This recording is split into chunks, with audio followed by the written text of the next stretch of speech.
Dito sa harap ng Sanlo High School sa lugar namin sa Pulamulok, South Cotabato, may mga gumagawa dito ng pabahay ng mga manok natin. Kaya dito nila ako napagawa dahil mura yung kanilang labor. Yung mga materials na ginamit dito is kawayan na tinadtad at syempre may plywood tsaka good lumber dun sa takip. Ganitong klaseng brooder, 600 pesos. Kasyang-kasya dito kahit 80 heads na chicks. Actually, 80 heads, maluwag pa yan dito. Kahit 100 pwede nga. Pero gusto ko kasi iwas stampede, kaya 80 lang yung masasuggest ko sa inyo.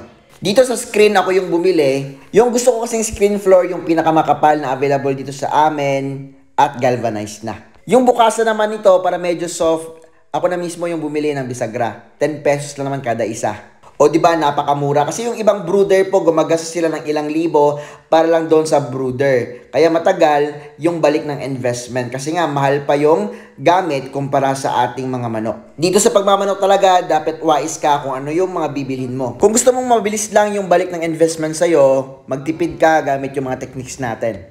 Kami ni Papa ang nag-design ito. At binigay lang namin yung design dun sa Panday. Ang pangalan niya ay si Kuya Archie, napakagaling. Punta naman tayo sa kabilang barangay, sa Barangay Glamang, dito sa Pulamulok, South Cotabato din. Kukuha kami dito ng mga biik. Dito sa lugar namin, basta month of October, napakahirap na maghanap ng biik. Dahil yung iba, pinafating na nila for December. Mahal kasi yung per kilo, basta December na. Kasi nga, maraming events and parties. Sobrang nangitim ako dito sa paghanap ng baboy dahil napakainit habang naghanap kami. Palalakihin namin to at syempre ito yung magiging panghanda namin sa month of December. Pasko tsaka New Year. Pre-starter lang naman yung magastos dito, starter, okay na yung presyo. At syempre, kapag lumalaki-laki na sila, yung ipapakain namin dito is pagkain din ng manok, which is yung ginawa namin last time. Napaka-effective and talagang nakatipid kami ng sobra. Kasi nga, for konsumo lang naman namin yung purpose itong baboy. Ito na, ilalagay na namin sa tangkal. So, dito muna sila dahil yung inahin namin na baboy andun pa sa kabilang tangkal.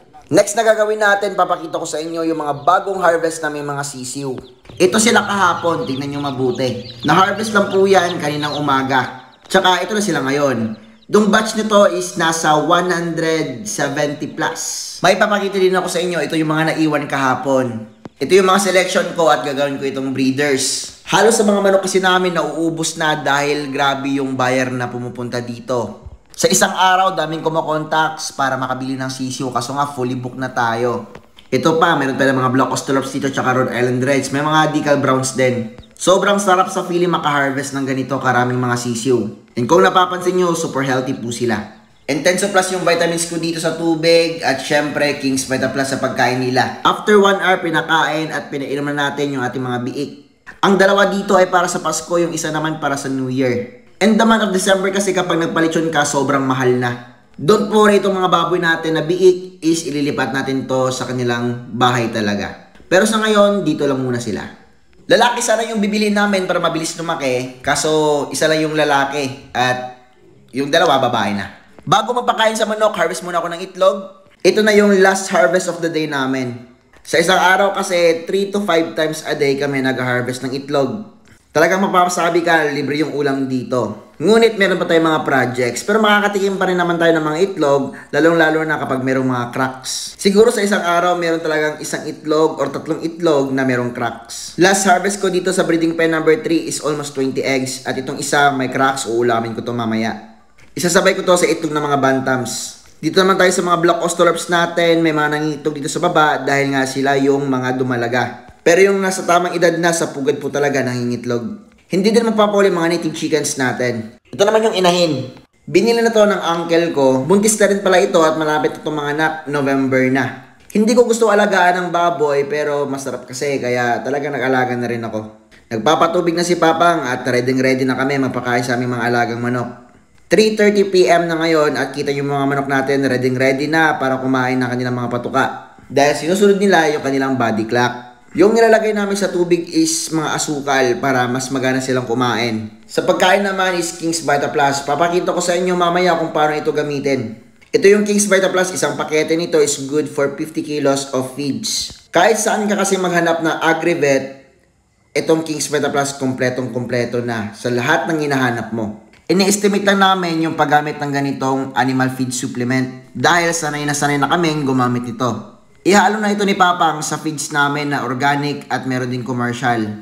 60% to 70% organic kami at 30 to 40% naman commercial. At syempre yung King's Vita Plus naman yung kukompleto dito sa feeds na ginagawa natin. Dahil hindi enough na patuka lang or feeds lang. Itong 3 balde na to, ito na yung pagkain ng aming 3 breeding pen. Ganyan lang po. Dito tayo mauna sa mga native chickens natin. Itong mga native chickens ay talagang broody sila. Ibig sabihin, naglilimlim. Pero hindi namin sila sinasari na maglimlim dahil meron naman kaming incubators. Mas marami ang produksyon, mas malakas ang produksyon kapag meron kang incubators. Dahil kapag naglimlim yung manok, ibig sabihin niyan, hindi na po siya mangingitlog. It means 21 to 23 days siya magbabantay sa kanyang itlog para mapisa magiging sisiyo. Kapag lumabas yung sisiyo, mapapamahal yung sisiyo sa kanyang nanay, yung nanay naman, mapapamahal sa kanyang mga anak.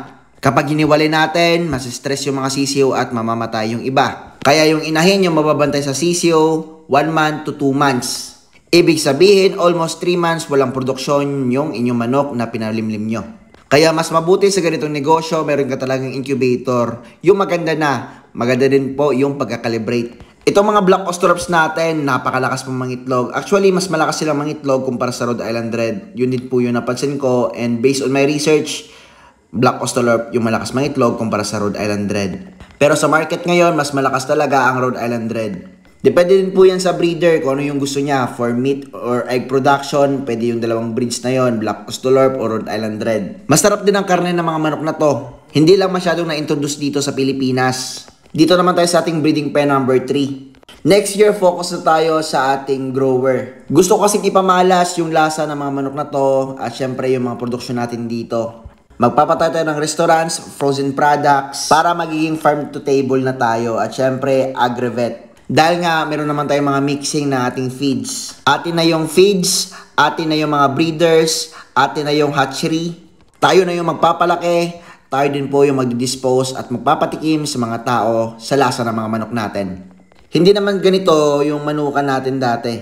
Napakaliit lang noon. Nangarap at nagsumikap lang talaga ako at syempre nagtiis. Kapag hindi pa kasi masyadong kalakihan yung pera mo, huwag mo muna unahin yung luho. Yung unahin mo, yung pangarap mong negosyo. Ang negosyo kasi ang makakatulong sa'yo para patamisin yung mapait mong buhay. Kung dati yung mga Rhode Island Reds, Black Australorp, hindi ko ma-afford yan dahil mahal yung presyo. Ngayon, tayo na mismo yung breeders at nagkakaubusan, pati mga breeders, sisiyo natin dito. Hindi masama ang nangangarap, pero dapat sabayan mo rin ng sikap. Meron akong ini-introduce na game app sa inyo. Ito yung palaging nilalaro ko. Kapag hindi mo gusto yung game app na to, pwede mo nang skip yung video. Ito ang Game 8. Sobrang solid na itong Game 8. Lalo na yung Party Night na slot machine. Ilang beses ako nag-big win. Kasi ang ganda ng kanilang multiplier. Kasi ko yung pipili kung ilang spins. Mabilis din yung cash out. Nasa comment section ng link. Just gamble responsibly.